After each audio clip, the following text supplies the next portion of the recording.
Voilà, c'était les nouveaux films chez nous. On repart tout de suite sur San Francisco avec le film événement Harvey Milk de Gus Van Sant.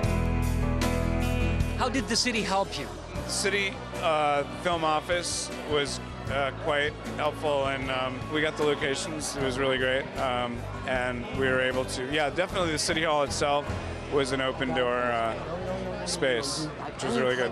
Some girl wants you to wear the tightest jeans possible. Never blend in and never take the elevator. Always use the stairs. You can make such a grand entrance by taking these stairs. Shooting in San Francisco, what are the obstacles? It's not an easy job, actually. You have extravagant views and beautiful vistas.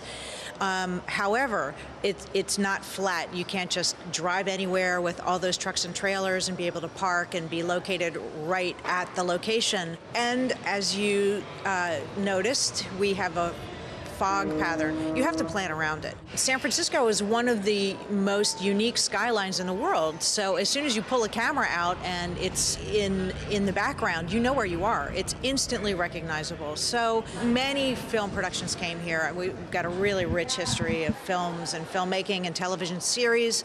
What is happening and what has been happening since about 2000 is that they'll come here, shoot maybe a week or two of exteriors, and everything else is on location, either Los Angeles or Vancouver.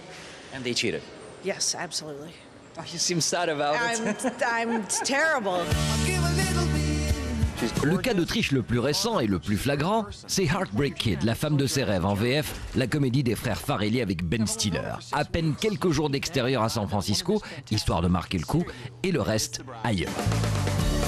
Et Milk, dans tout cela, eh bien à San Francisco, tout le monde vous dira que c'est un cas très particulier. One is because it's a San Francisco story that is very important for the residents, for the city to be told. And so we were able to get them everything that they needed. Avant de reparler de ce film événement ici à San Francisco, Milk avec Sean Penn, retour sur Hollywood avec le Hollywood Film Festival. Exactement, Hollywood a son propre festival du film. Nous y étions. Des films, nous n'en avons pas vu beaucoup, mais de la star, oui. Il n'y avait que ça d'ailleurs à la soirée de gala, avec une petite surprise, rien que pour nous. Christine, vous ne venez pas nous voir souvent à Los Angeles? Non. Et lorsque vous venez pour prendre un prix. Voilà, c'est beau. C'est pour un film français. At the moment, I'm having this incredible time in America. Christine Scott Thomas était venue présenter Il y a longtemps que je t'aime. Elle s'est vue remettre le prix de l'actrice hollywoodienne de l'année. Ben Stiller, comique de l'année pour Tonnerre sous les tropiques. Marisa Tomei, le retour avec un meilleur second rôle de l'année pour Le Catcheur avec Mickey Rourke. Dustin Hoffman, le prix d'une carrière bien remplie. Ron Howard, je crois qu'on ne peut pas faire plus Hollywood que cela. Well, I mean, it wasn't really for years and years, as you know, and suddenly it's taken on real momentum. And I think the community woke up and said, why should there be these other major cities in the world celebrating films with more grandeur and excitement than we do here at home? And so I think they're stepping up their game. Hollywood Film Festival, voici le moment que nous attendions. Angelina Jolie remet à Clint Eastwood le prix du meilleur réalisateur hollywoodien de l'année. Son réalisateur, je devrais ajouter, pour L'échange. My name is Christine Collins. L'échange, c'est l'histoire vraie d'un enlèvement d'enfant à Los Angeles dans les années 20. La police le retrouve, le ramène chez sa mère, mais lorsque celle-ci clame haut et fort que ce n'est pas son fils, elle termine chez les fous. He was not my son. Almost any woman and most men also be able to identify with her and that dilemma. It's a parent's first nightmare. There is also a strong story of justice, so I think that's why you can walk away with it feeling, like it's given you something to go home with and feel all right about. Incroyable Eastwood, sans aucun doute le meilleur metteur en scène du moment, et dire qu'il n'a commencé à réaliser qu'à l'âge de 41 ans. Retenez bien cette image, vous risquez de la revoir lors d'une prochaine cérémonie hollywoodienne. L'échange fait déjà beaucoup parler de lui.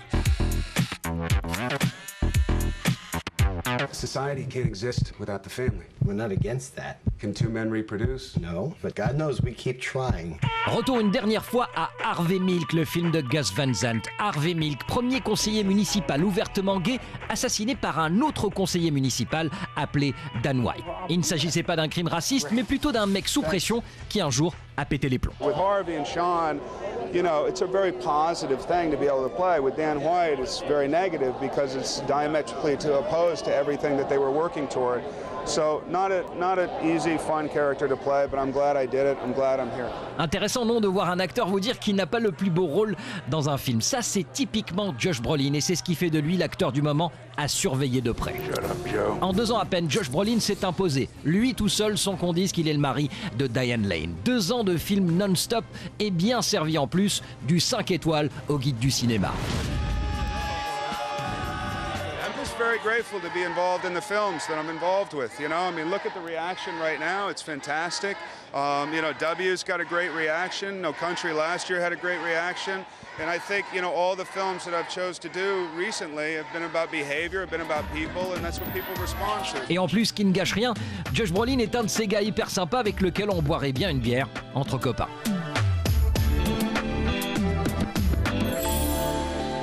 Ainsi s'achève ce Hollywood Live consacré au nouveau Gus Van Sant sur la vie de Harvey Milk. Harvey Milk a été assassiné derrière moi dans un de ses bureaux.